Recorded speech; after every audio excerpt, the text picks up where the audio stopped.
ভালো করে ধুয়ে রাখা পমফ্রেট মাছগুলোকে নুন আর হলুদ দিয়ে মেখে নেব।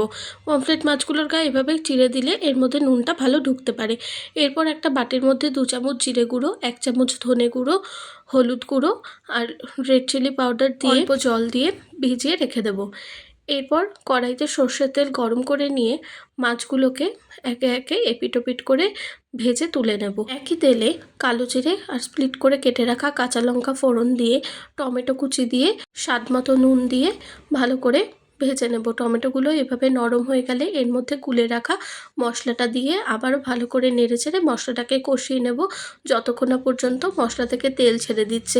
এরপর এর মধ্যে দিয়ে দেব অল্প চিনি দিয়ে আবারও ভালো করে নাড়িয়ে চাড়িয়ে চিনি গলে গেলে পরিমাণ মতন জল দিয়ে ঝোল ফুটে গেলে ভেজে রাখা মাছগুলোকে দিয়ে ঝোল গাঢ় হয়ে গেলে ওপর থেকে ধনেপাতা কুচি দিয়ে নামিয়ে নিলেই তৈরি তেল ঝাল পমফ্রেট। এরকম রেসিপি পেতে সাবস্ক্রাইব করতে ভুলো না।